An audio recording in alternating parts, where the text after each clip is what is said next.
안녕하세요. 크나큰 원한을 품었었던 40대 여자입니다. 여자가 한을 품으면 온유월에도 서리가 내린다고 하죠.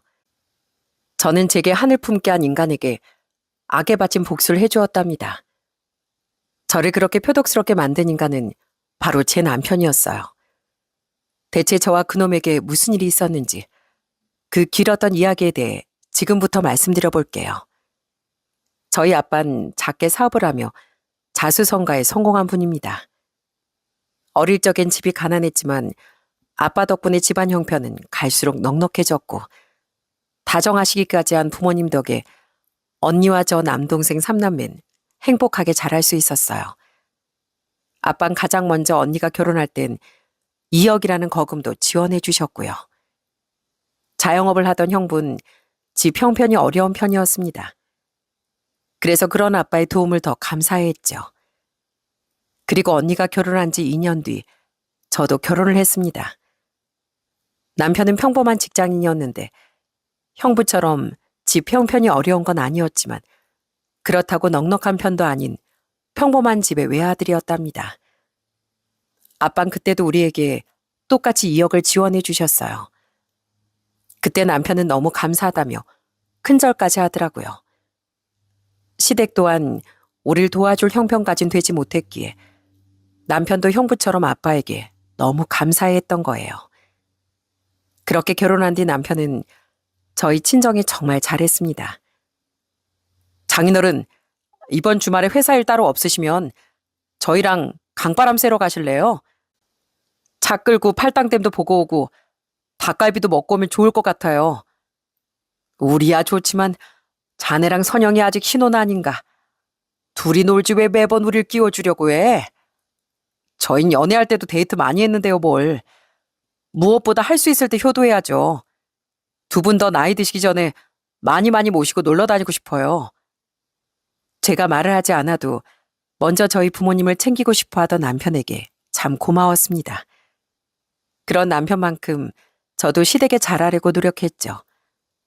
모시고 해외여행도 가고 좋은 선물도 많이 드리면서요. 그렇게 결혼한 지 2년 뒤 우린 아빠에게 또 한 번 큰 도움을 받았습니다. 당시 남편은 오랫동안 계획했었다던 사업을 시작하기 위해 회사도 그만뒀었어요. 사업 계획을 들어본 저도 동의한 일이었고요. 그렇게 다 준비가 된 마당에 갑자기 남편의 사업에 큰 차질이 생기더라고요. 함께 동업하기로 했던 남편의 지인이 사정이 생겨 사업에서 빠지게 됐던 거예요. 나 혼자 준비한 사업 자금으로는 어림도 없는데 이걸 어떡하지? 이미 회사도 그만두고 준비도 다 됐는데. 곤란에 빠졌던 남편은 결국 아빠에게 도움을 청했습니다. 그땐 저도 남편의 사업에 확신이 있던지라 함께 아빠에게 부탁을 드렸었어요. 제가 이자까지 다 쳐서 꼭 갚겠습니다, 장인어른. 저 이 사업 정말 자신 있어요. 한 번만 저 도와주시면 그 은혜는 절대 잊지 않겠습니다. 전 아빠의 도움 덕에 수월하게 구할 수 있었던 신혼집을 팔아서라도 아빠에게 돈은 꼭 갚을 생각이었어요. 남편도 동의한 일이었고요. 아빠는 남편의 사업 계획을 들어보시더니 흔쾌히 차용증을 받고 부족한 돈을 빌려주셨죠. 남편은 꼭 아빠에게 은혜를 갚겠다며 정말 열심히 사업에 임했습니다. 저도 아는 선에서 도울 수 있는 건 최대한 도우려고 애를 썼고요. 또한 사업하느라 주말도 다 반납했던 남편을 위해 두 딸의 육아도 집안일도 거의 다 도맡았었죠. 둘째를 낳은 뒤 얼마 안 돼 저도 복직을 했지만 그래도 남편의 성공을 위해 팍팍 밀어줬던 겁니다. 아빠 또한 사업가 선배로서 남편에게 많은 도움을 주셨어요. 좋은 사업적 조언도 많이 해주고 어려울 때 한 번씩 금전적 도움도 따로 주셨고요. 비록 같은 업계는 아니었지만 아는 대표님, 사장님들을 통해 남편에게 거래처도 몇 군데 소개해 주시더라고요. 그렇게 차근차근 사업을 성장시킨 남편은 사업을 시작한 지 4년 만에 아빠에게 빚도 다 갚을 수 있었답니다. 이렇게 빨리 자리 잡을 수 있게 된 거 다 장인어른 덕분입니다.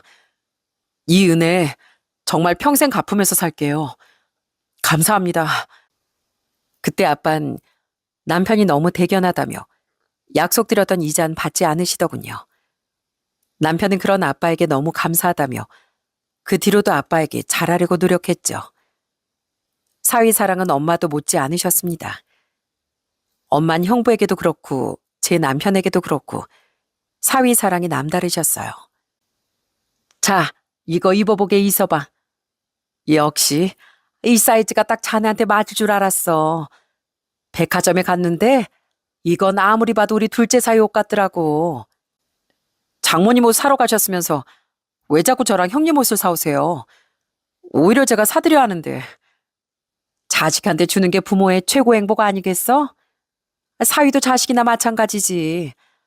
그리고 사위들한테 잘하는 게 곧 우리 딸들을 위한 일 아니겠나.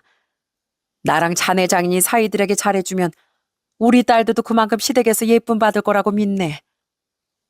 엄만 딸들을 아껴주던 사위들에게 고마우셨던 겁니다. 선물을 사도 저희 삼남의 것들보단 사위들 것을 더 먼저 챙기셨고, 저희가 친정에 가면 제가 좋아하는 음식은 가끔 빠지더라도 남편이 좋아하는 반찬들은 한 번도 빠짐없이 가득가득 만들어서 싸주곤 하셨죠. 그런 저희 부모님처럼 시부모님도 처음엔 제게 잘해주셨어요. 그런데 두 분은 자꾸만 손잘 그렇게 바라시더라고요. 손이 귀한 집안이라 꼭 아들을 낳아야 한다는 말을 계속 하시면서요. 그러다 제가 첫애로 딸을 낳았을 땐 정말 많이 아쉬워하셨죠. 그래도 고생했다. 둘째는 아들 낳으면 되지. 그 말을 듣는데 솔직히 기분이 좋진 않더라고요. 이제 막 애를 낳은 사람에게 벌써 다음 임신 얘기를 하다니요. 그래도 그냥 손이 귀한 집안이고 옛날 분들이니 애써 저도 이해하려고 했습니다. 그런데 제가 둘째도 역시 딸을 낳으니 두 분은 대놓고 한숨을 쉬시더군요. 줄줄이 딸이라니. 우린 대를 이어줄 아들이 필요한데. 그래도 너희 셋째 계획은 있는 거지? 어머님, 죄송하지만 저희 셋째는 생각이 없어요. 제 몸도 너무 힘들고 둘만 해도 충분히 버거울 것 같거든요. 그리고 솔직히 저 좀 서운해요. 저 나름대로 두 분께 정말 잘하면서 살았다고 생각했는데 꼭 두 분은 절 손자 낳아주는 사람 그 이상으로도 이하로도 생각 안 하시는 것 같아서요. 어떻게 두 번 다 막 출산한 며느리를 찾아와서 다음 임신 이야기만 하실 수가 있어요. 그런 말을 하실 거면 아예 병원에 오시지도 말던가. 정말 서운했습니다. 아직 몸도 너무 아픈데 그런 소리를 들었으니까요. 제 뼈로 통한 이야기에 시부모는 잠시 표정이 굳더니 미안하다는 말만 남기고 돌아가 버리더군요. 그나마 남편이 나서서 두 분에게 또 화를 내주고 제게 사과했기에 그래도 시부모님과의 관계가 덜 악화될 수 있었죠. 하지만 시부모님과의 관계는 좋았던 이전으로 돌아갈 수는 없었어요. 두 분은 자신들의 손녀를 볼 때마다 예뻐해주긴커녕 한숨을 쉬셨고 셋째 생각이 없다던 저도 은근슬쩍 못마땅하게 볼 때가 많아 저도 두 분께 전처럼 진심으로 잘하긴 힘들더라고요. 그래도 남편과 여전히 깨를 벗고 살았는데 문제는 남편이 사업을 시작한 지 6년 뒤부터 시작됐습니다. 엄마, 아빠 오늘 표정이 왜 저러세요? 너무 어두워 보이셔서요. 요즘 사업을 확장한다고 하더니 그게 잘 안 되고 있나 봐. 누가 뒤통수를 쳐서 일이 좀 꼬인 모양이야. 너희 아빠 심란하실 테니 그냥 묻지 말거라. 자세히 들을 수 없었지만 아빠의 사업에 문제가 생겨 회사가 어려워지신 것 같더라고요. 걱정은 됐지만 우선 엄마 말대로 조용히 상황을 지켜봤습니다. 그래도 저와 남편은 아빠의 사업이 곧 다시 제자리를 찾을 거라고 믿었어요. 오래 운영해온 회사인 만큼 잘 버텨줄 거라고 믿었으니까요. 그런데 아빠의 사업은 생각보다 점점 더 어려워지더라고요. 동생과 셋이 살던 부모님은 사시던 집을 팔고 작은 아파트로 이사하셨고 아빠의 안색은 갈수록 더 어두워져만 갔죠. 아빠가 걱정됐던 전 남편에게 진지하게 상의했어요.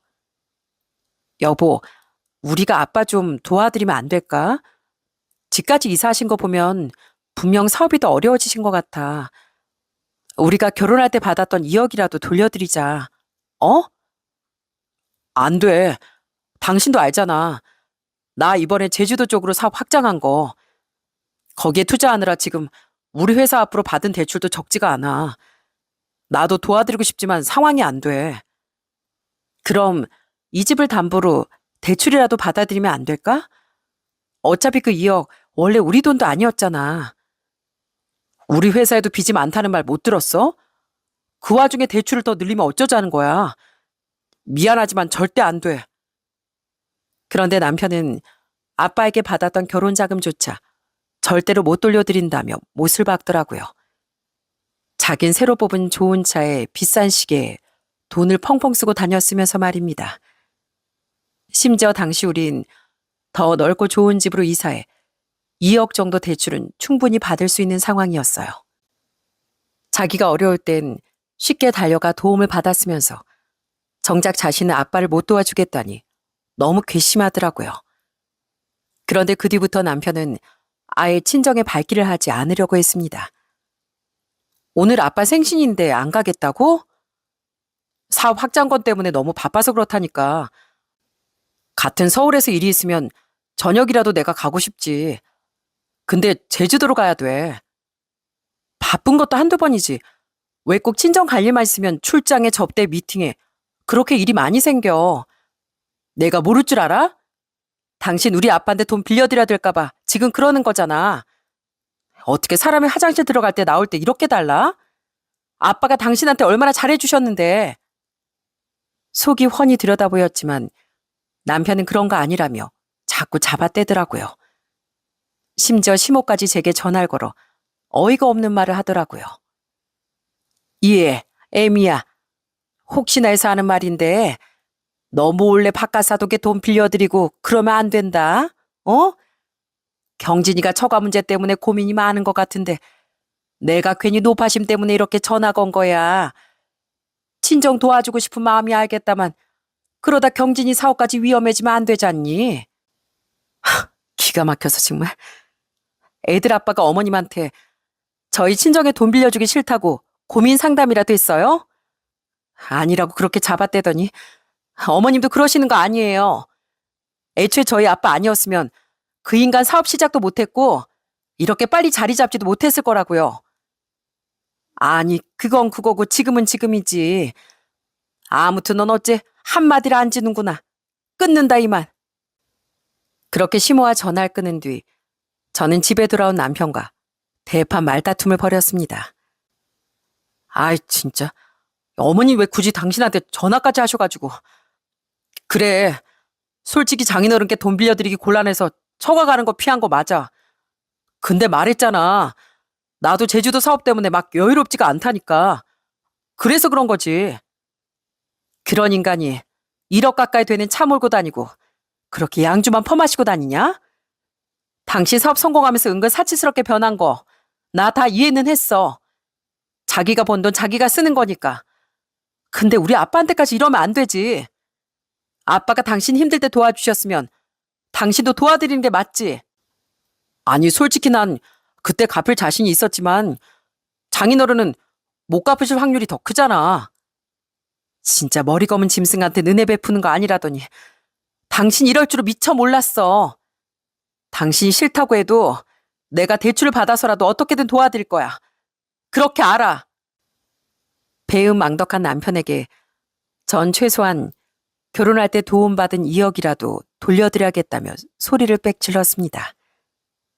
당시 언니네도 형부 가게 사정이 안 좋아 아빠를 크게 도와드리지 못했지만 어떻게든 아빠를 도우려 대출을 알아보고 있었거든요. 남편은 난리를 쳤지만 저는 귓등으로도 듣지 않았어요. 그런데 오히려 아빠가 언니와 절 불러다 절대 자신을 돕지 말라고 하시더라고요. 이미 내 사업은 앞길이 안 보이는 것 같구나. 너희 성격에 전에 내가 도와준 돈이라도 돌려주려고 할 것 같은데 그러지 말거라.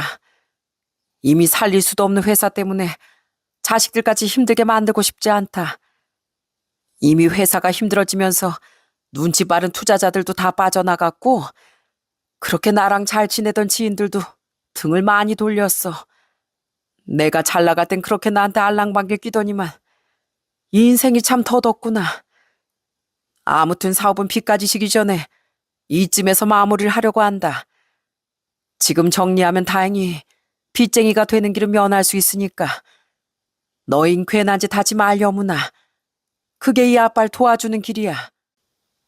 아빤 저와 언니가 나설 걸 알고 미리 거절을 하셨던 겁니다. 이미 동생도 자신이 모아둔 돈을 아빠께 다 드리려고 했다는데 그것도 거절하셨다고 하더라고요. 결국 그렇게 아빤 저와 언니를 불러 말씀하신 지 2달 뒤 사업을 접으셨습니다. 사업이 어려워진 지 8개월 만이었죠. 그때 아빤 사업이 망한 것보다 사람들에게 받은 상처로 인해 많이 괴로워하셨어요. 심지어 사위인 제 남편조차도 자신에게 등을 돌리는 것 같았으니 사람으로 인한 충격이 크셨던 거죠. 아빠가 걱정됐던 저와 언니 그리고 형분 자주 친정에 찾아가 아빠를 들여다봤습니다. 그 와중에도 제 남편은 친정에 가기 민망했는지 끝내 발길을 하지 않더라고요. 남편에게 크게 실망한 전 진지하게 이혼을 고민했습니다. 아빠 사업이 힘들어졌던 시간 동안 남편의 치사한 본색을 들여다볼 수 있었으니까요. 하지만 이혼에 대한 제 고민이 더 깊어지기도 전에 친정엔 더 큰 불행이 닥쳐왔어요. 선영아, 네 아빠가 글쎄... 아빠가 왜요? 왜 엄마? 회사 문을 닫은 지 일주일 뒤 아빤 그만 스스로 돌이킬 수 없는 선택을 하셨습니다. 엄마의 전화를 받고 병원에 달려갔을 때 이미 아빤 이 세상뿐이 아니셨죠. 아빤 가족들에게 짧은 유서 하나만 남긴 채 그렇게 운명을 달리하셨어요. 100%도 돌아오는 공은 없고 인생은 허무하기만 하다. 그런 인생 더는 살기가 무섭구나. 여보 미안해. 얘들아 미안하다. 너희들 엄마를 잘 부탁한다. 사람에게 받은 상처가 아빠에겐 생각보다 너무 무거우셨던 겁니다. 친정 근처엔 얼씬도 않던 남편도 그때 많이 놀랐는지 병원으로 달려오긴 했어요. 하지만 진심으로 슬퍼 보이지 않던 모습이 그렇게 가증스러워 보일 수가 없더라고요. 아빠가 돌아가신 뒤 엄만 울다 2번이나 실신하셨어요. 그런 엄만 장례를 마친 후에도 일어나시지 못하고 자리에 알아놓으셨습니다.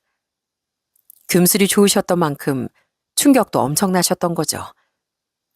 저와 언닌 그런 엄마가 너무 걱정되어 친정에 자주 찾아가고 엄마 함께 살던 동생에게도 자주 전화해 엄마의 상태를 확인하곤 했어요. 그런데 아빠의 장례식 땐 그나마 슬픈 척이라도 했던 남편은 아빠가 돌아가신 뒤엔 완전히 제 친정에 신경을 끊어버리더라고요. 당신이 사람이야? 엄마가 당신한테 얼마나 잘해주셨는데 어떻게 괜찮으시냐는 전화 한 통을 안 드려? 아니, 나 요즘 일 때문에 정말 눈코 뜰 새 없이 바빠. 너무 바빠서 집에도 늦게 들어오고 주말에도 일하고 있는 거 안 보여?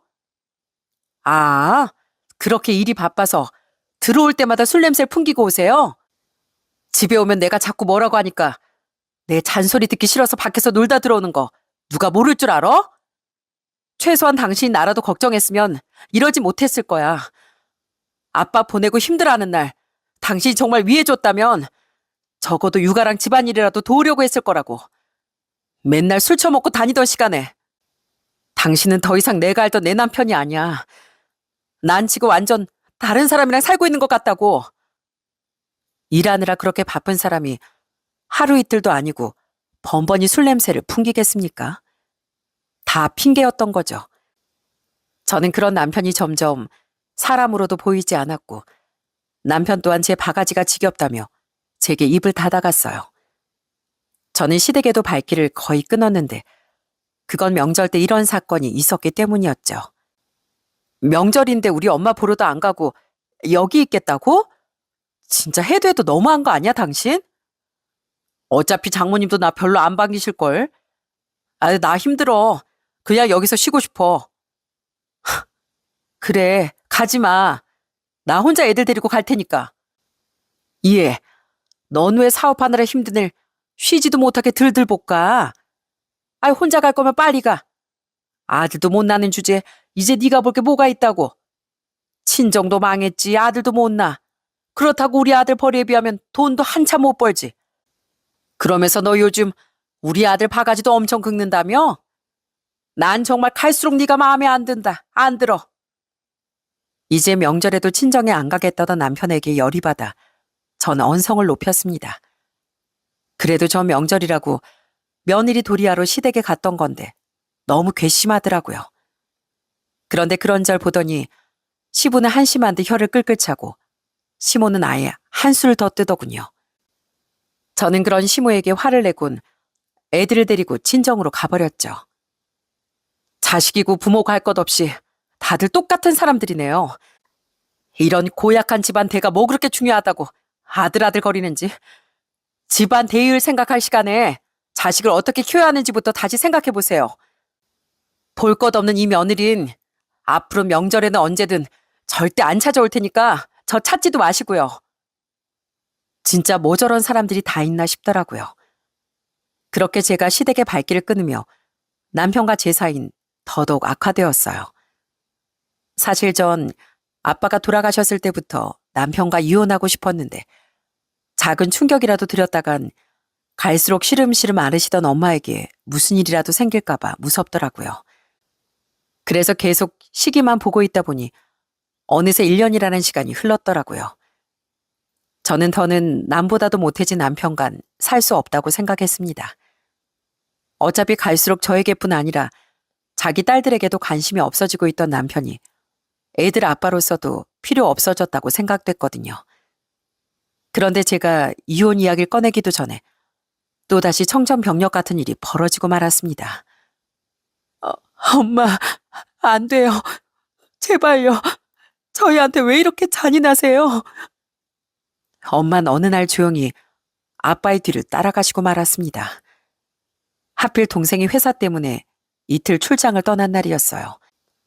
주무시던 엄만 급성 심정지로 세상을 떠나셨고 그날 오후가 되어서야 일찌감치 출장에서 돌아온 동생에 의해 발견되셨죠.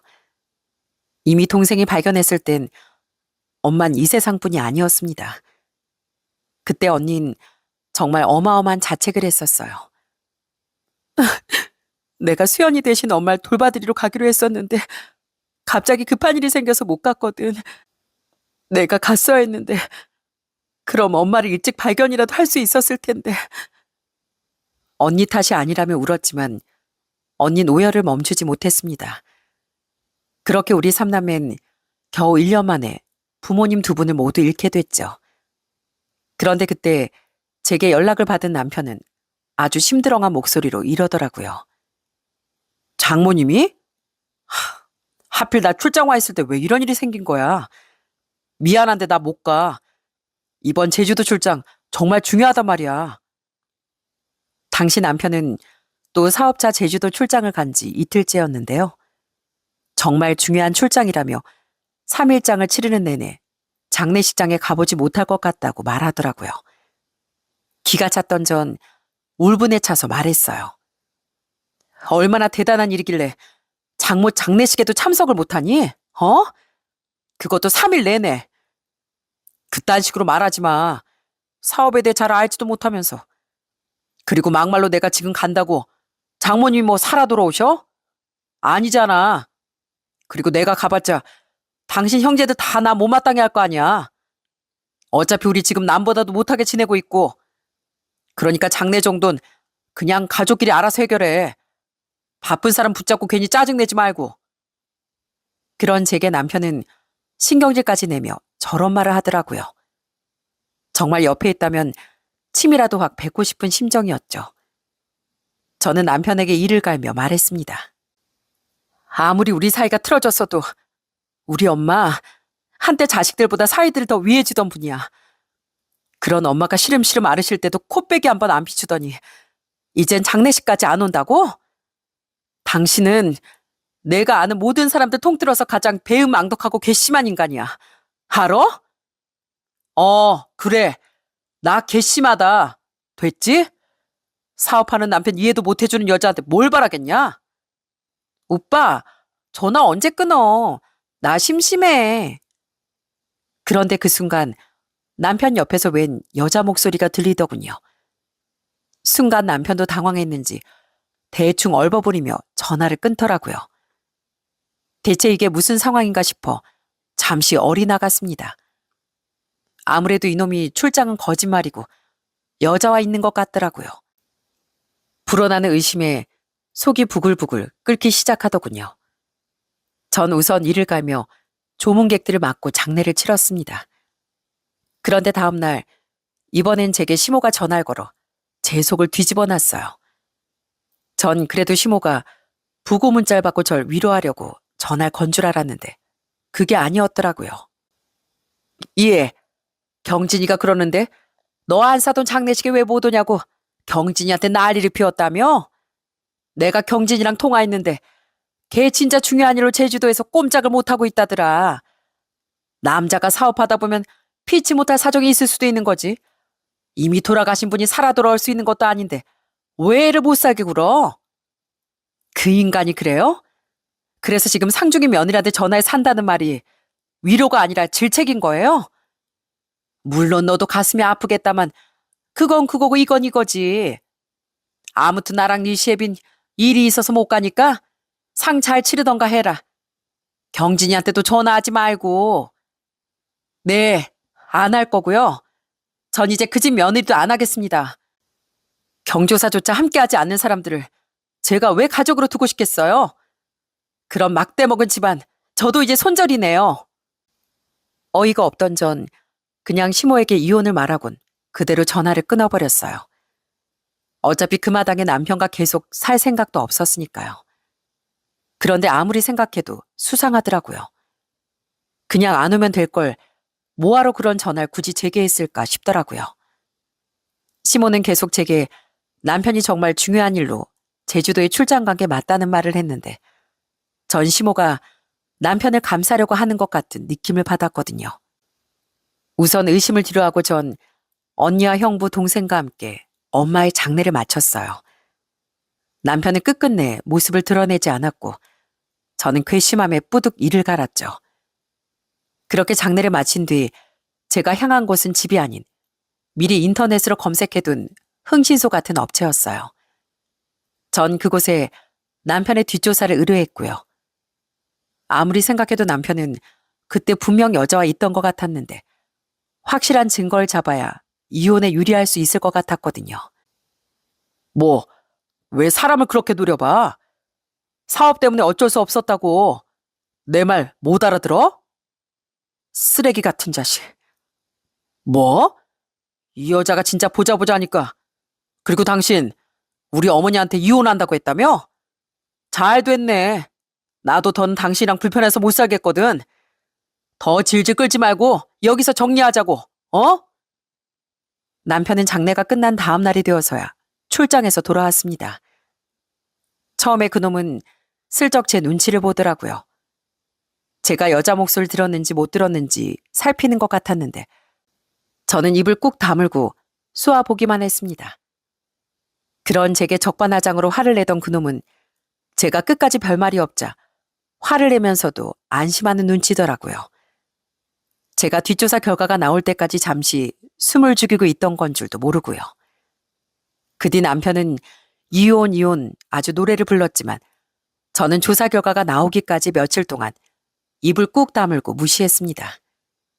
아니면 아예 남편을 피해버렸죠. 남편은 제가 이혼하기 싫어서 그러는 줄 알고 답답해하는 것 같더군요. 그리고 얼마 뒤 전 드디어 뒷조사 결과를 받아볼 수 있었어요. 이 잘근작을 씹어먹을 자식, 진짜 여자랑 있었네. 역시나 남편은 여자가 있었더군요. 그동안 남편은 진짜 제주도 출장을 갔을 때도 있었지만 서울에서 카페를 운영하던 그 여자 만나 국내나 해외 여행도 다니고 호캉스도 다니는 등 실컷 바람을 피우고 있었더라고요. 심지어 저희 아빠가 돌아가시기 전부터요. 저희 엄마가 돌아가셨을 때도 그놈은 제주도가 아니라 부산에서 그 여자와 여행을 하고 있었던 겁니다. 더 기가 막혔던 건 그 여잔 당시 임신 3개월 차이기까지 했다는 거예요. 저는 그 즉시 그 여자가 운영하는 카페를 찾아갔습니다. 제 얼굴을 모르는지 순하디 순하게 생긴 그 여잔 생글생글 웃으며 제게 주문을 받더군요. 아이스 아메리카노 하나 주세요. 아, 얼음은 빼주시고요. 딱딱하니까. 그래도 임산부인데 조심해야죠. 네? 아무튼 빼달라고요. 얼음을 뺀 아이스 아메리카노를 주문한 전 적객 미소를 띠고 있던 그 여자에게 커피를 건네받았습니다. 그리곤 그 커피를 집어들자마자 그 여자의 얼굴에 확 뿌려버렸죠. 순식간에 카페 손님들의 시선은 모두 우리에게 집중됐어요. 당신 뭐예요? 뭐냐고?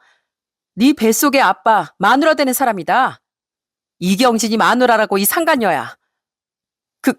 그 사람 아내라고요? 제가 정체를 밝히자 그 여자는 얼굴이 하얗게 질려 덜덜 떨기 시작했습니다. 아무래도 손님들이 있다 보니 더더욱 창피했던 거겠죠. 전 그런 상간녀에게 악담을 퍼부었어요. 너 그 인간 유부남인 거 알고도 만났다며? 게다가 겁도 없이 임신까지 해? 야, 얼굴은 순한 양처럼 생겨가지고 어딜 감히 상간녀 짓거리를 하고 있어?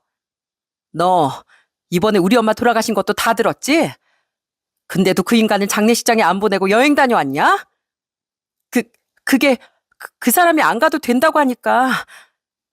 세상에 안 가도 되는 장모 장례식이 어딨어? 너 내가 장담하는데 그런 버러지 같은 인간이랑 절대 끝이 안 좋을 거야.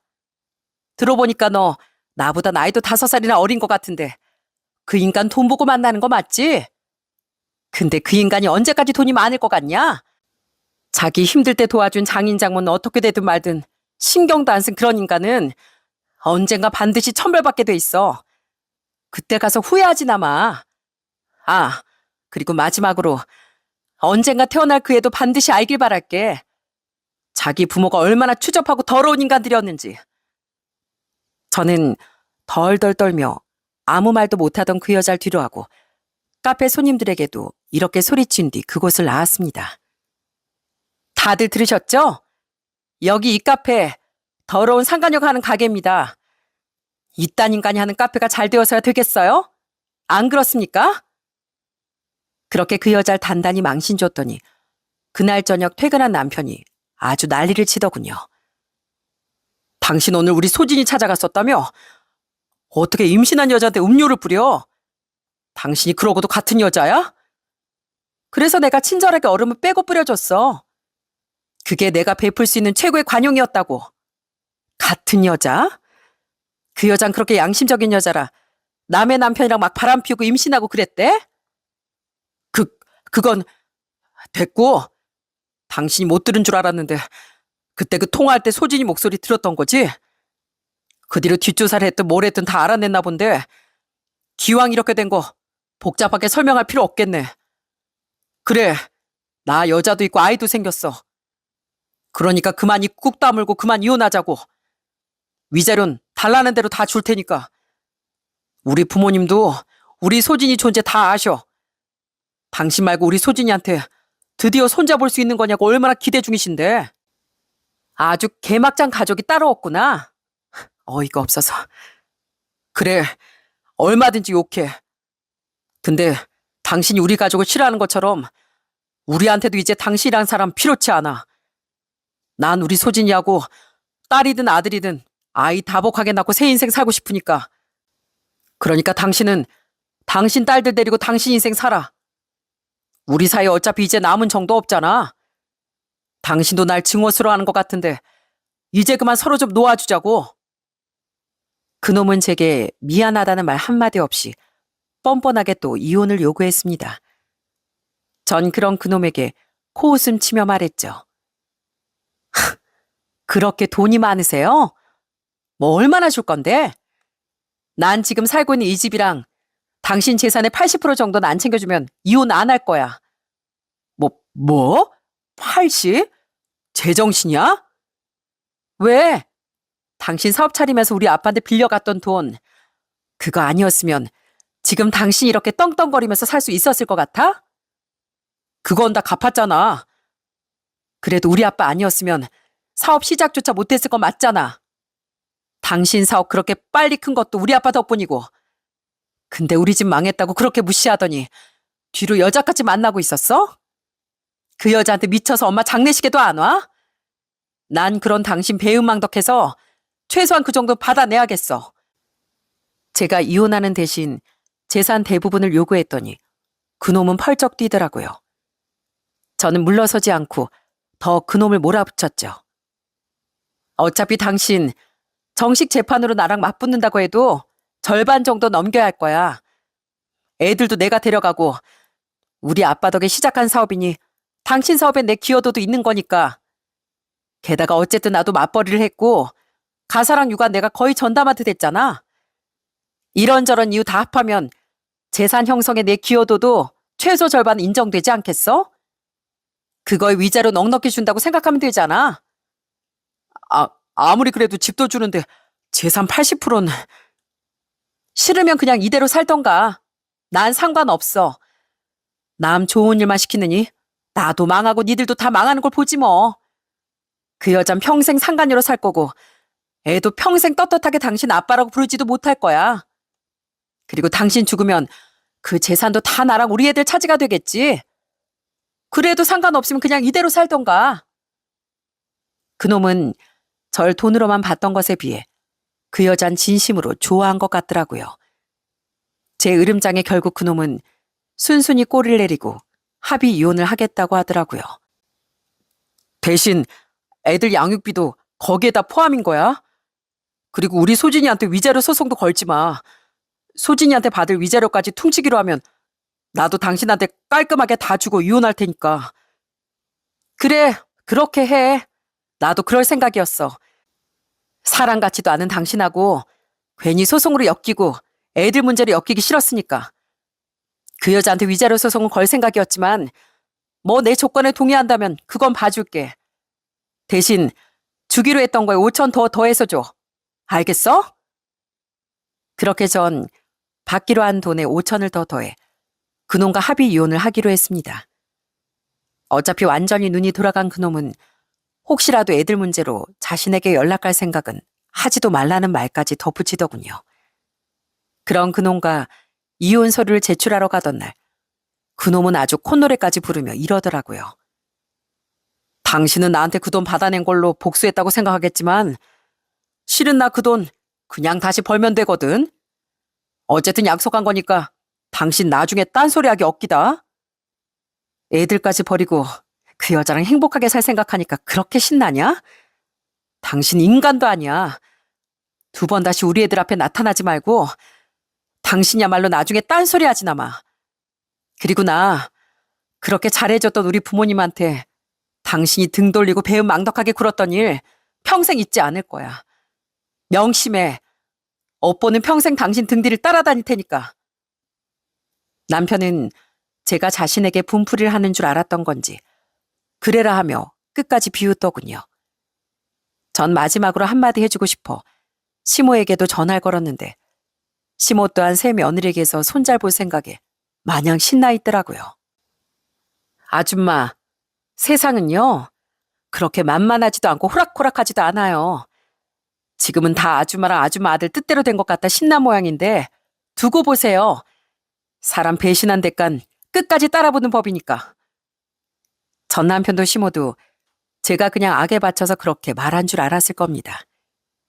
저와 이혼한 후 전 남편은 아주 홀가분하게 그 여자와 재혼했다고 하더군요.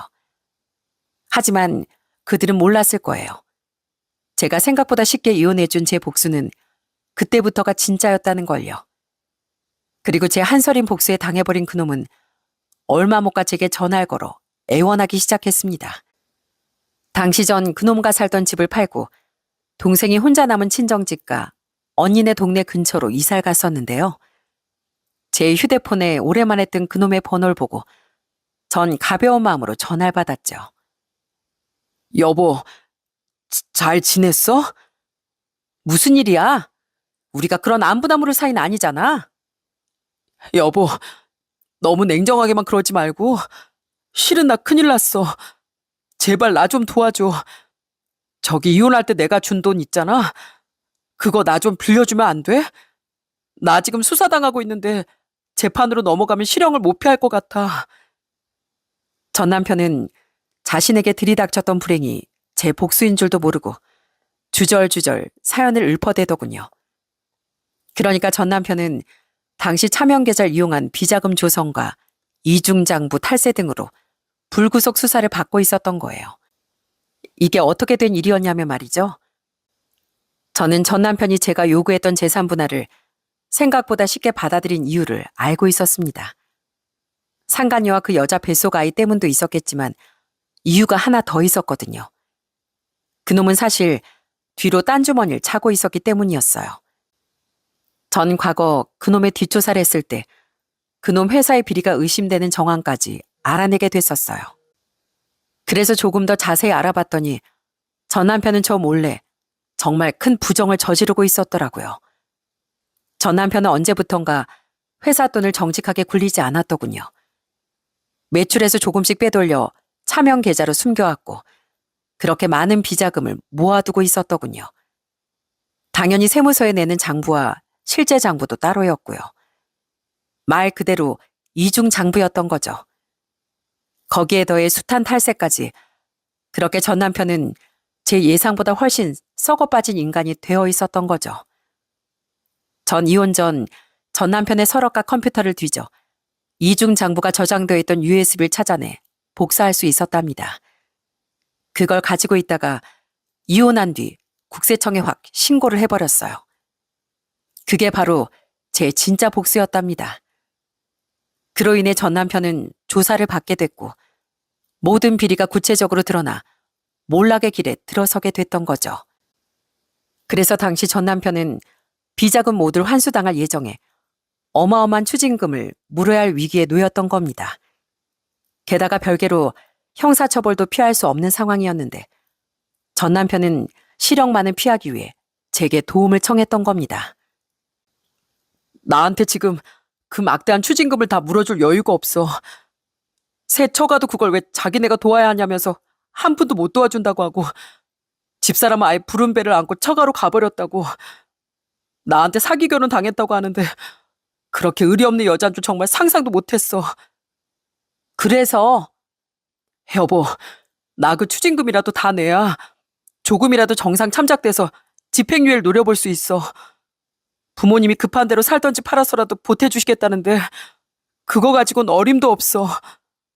그러니까 여보, 나 실형이라도 좀 피할 수 있게 제발 돈 좀 빌려줘. 어? 어차피 그거 내가 준 돈이잖아. 제발 나 좀 살려줘. 그놈은 제게 제발 돈을 빌려달라고 애걸복걸하더군요. 전 예전 그놈이 그랬듯 코웃음을 치며 거절했고요. 그리고 모든 진실을 알려줬죠. 싫거든? 당신 우리 아빠가 힘들 때 도와줬어? 못 돌려받을 것 같다고 아예 친정 가는 것도 피했었잖아. 근데 내가 왜? 여보, 제발. 그때 내가 너무 욕심에 눈이 멀었어. 나 과거에 잘못했던 일 다 후회하고 반성하고 있어. 의리 없는 소진이 걔를 보니까 이제야 전 처가 식구들과 당신이 얼마나 고마운 존재였는지도 알겠더라고. 한 번만 도와주면 나 정말 평생 당신한테 은혜 갚으면서 살게. 제발, 나 감옥 가기 싫어. 당신이 모르는 게 하나 있는데 말이야. 당신 신고한 건 나야. 당신한테 천벌 내리고 싶어서 내가 증거까지 제출하고 신고한 건데 내가 그런 당신을 도와주겠냐? 뭐? 그게 정말이야? 어떻게 당신이 나한테 이럴 수가 있어? 난 이혼할 때 당신이 해달라는 거 다 해줬잖아. 그럼 된 거지. 왜 나한테 이렇게까지 하는 건데? 진실을 알게 된 그놈은 눈물을 뚝 그치고 소리를 지르더군요. 전 그런 그놈에게 차가운 목소리로 말했죠. 그랬지. 근데 그건 당신이 나한테 치러야 했던 죗값이고 이건 당신한테 그렇게 잘해주셨던 우리 부모님에 대한 복수야. 당신, 우리 아빠가 그렇게 힘든 상황에서 등 돌린 걸로도 부족해 바람까지 피우고 있었지? 당신도 우리 아빠가 그런 선택을 하게 만든 원흉 중 하나야. 사위를 그렇게나 좋아했던 아빠한테 상처 준 당신이 우리 아빠를 그렇게 만든 거라고. 아니, 난. 그 입 닥쳐. 아직 내 말 안 끝났으니까. 그렇게 우리 아빠를 배신했으면서 당신 우리 엄마 장례식엔 코빼기도 안 비쳤지? 그 기집애랑 시시덕대면서 여행 다니느라. 내가 당신이 엄마 장례식에 왜 못 왔는지 알게 됐을 때 정말 당신을 갈기갈기 찢어버리고 싶었어. 우리 부모님 가슴에 큰 상처를 남긴 당신을 내 손으로 찢어버리지 못한 건 우리 애들 때문이야. 내가 잘못되면 우리 애들을 돌볼 수가 없으니까. 울부짖음에 가까운 제 말에 그놈은 결국 아무 말도 못하더군요. 저는 그런 그놈에게 끝까지 악담을 퍼부어줬죠. 그래서 이렇게라도 내가 복수하려고 한 거야. 당신한테 뜯어낼 거 다 뜯어낸 뒤에 몰락시키려고. 그러니까 나한테 10원짜리 한 장도 바라지 마. 알았어? 그리고 이번에 봐서 알겠지만 여자가 한을 품으면 5, 6월에도 서리가 내리는 법이야. 그러니까 이 일을 복수하겠답시고 나중에 나 찾아서 무슨 짓이라도 하려고 하면 내 인생을 걸고 당신 그리고 당신 가족 인생 전부 다 엉망진창으로 만들어버릴 거야. 특히 우리 애들한테 해라도 끼치면 넌 사지 멀쩡하게 황천으로도 못 갈 줄 알아. 알았어? 저는 그렇게 울분을 퍼부은 뒤 전화를 끊었습니다. 만약 그놈이 회사를 정당하게 운영하고 있었다면 제가 그놈을 그렇게 망하게 만들지 못했을 겁니다. 하지만 그놈은 엄연한 불법을 저질렀고 범법자는 사회를 망치는 주범 아니겠습니까? 자기가 자기 무덤을 팠던 거죠. 전 물론 복수심도 있었지만 한 사람의 국민으로서 그런 사회학적인 행위를 눈 감을 수 없었어요. 그랬기에 그놈에게 제가 받아내야 할 것들을 다 받아낸 뒤 제 손으로 직접 정의 구현을 했던 겁니다. 범죄자가 계속 떵떵거리며 잘 사는 일은 정직하게 살아가고 있는 평범한 사람들을 억울하게 만드는 일이니까요. 이후 시댁에서 집을 팔아 부족한 추징금을 어떻게든 메꿔주려고 했지만 전 남편 말처럼 시댁을 판 돈으론 그 엄청난 추징금을 다 메울 수 없었고 결국 전 남편은 실형을 살게 됐다고 합니다. 당연히 사업은 망해버렸고 차명계좌 주인과 관련자들도 법적 처벌을 받았다고 해요. 또한 상가녀는 바로 그놈과의 혼인관계를 정리해버렸다고 하네요. 역시나 그 여잔 처음부터 그놈의 돈만 받던 겁니다. 또 상가년 아들을 출산했다고 하는데 이혼까지 했으니 절대 아이를 시부모에게 보여주지 않고 있다더군요. 아마 아들에게 범죄자 아빠에 대한 기억 자체를 남겨주고 싶지 않은 것 같더라고요. 그토록 바라던 손자가 태어났지만 결국 시부모는 그 아이를 평생 품에 안아볼 수 없게 된 겁니다. 게다가 전 남편 때문에 집을 판 뒤 지금은 허름한 월세집을 전전하는 신세라고 하니 참 딱한 신세가 아닐 수 없었죠. 그렇게 이악 물고 복수를 마친 전 지금 딸들과 조용히 평온한 나날을 보내고 있습니다. 언니네와 만나 종종 식사도 하고 아이들과 느긋한 주말도 보내며 평범한 매일을 살고 있죠. 얼마 전 제 동생은 드디어 가족들에게 결혼할 여자를 인사시켰는데 그때 부모님 생각이 참 많이 나더라고요. 우리 막내가 언제 장가 가려나 얼마나 예쁜 색시를 데려오려나 두 분이 참 많이 궁금해하셨거든요. 큰 누나, 작은 누나, 나 이 돈 못 받아. 난 누나들 결혼할 때 이렇게 큰 돈 못 해줬어. 우린 대신 부모님께 도움 받았잖아.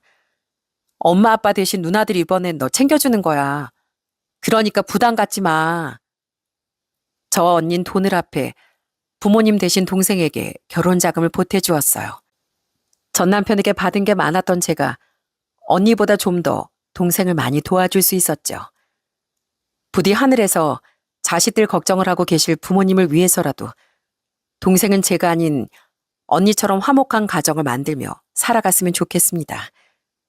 그리고 저 또한 저 나름대로 저희 딸들을 잘 키우며 씩씩하게 살아가려고 합니다. 실패한 결혼 생활 정도는 웃으며 추억할 수 있을 만큼 딸들과 아주 행복하게 살아갈 수 있도록 정말 열심히 노력하려고요. 여러분, 세상엔 짐승도 은혜를 안다는 말이 있습니다. 사람으로 태어나 그런 짐승만도 못한 삶을 산다는 건 세상의 섭리에 거스르는 일 아니겠습니까? 사람으로 태어났으면 마땅히 사람됨을 지키며 살아야 하는 법이니까요. 양심을 버리고 섭리를 거스른 인간은 결국 하늘의 눈의 가시가 되어 천벌을 받게 마련이죠. 상황이 딱딱 들어맞도록 하늘이 도와줬기에 결국 저도 복수에 성공할 수 있었던 거니까요. 그러니 그런 천벌이 두려워서라도 하찮은 욕심 때문에 사람으로서의 도리를 저버리는 일은 누구든 제발 하지 않았으면 하는 바람입니다. 그럼 전 여기서 이만 사연을 마치겠습니다. 다소 길고 장황했던 제 이야기에 끝까지 관심 가져주셔서 진심으로 감사드립니다. 한창 계절이 바뀌어가는 요즘 모두 환절기 감기 조심하시길 바랍니다.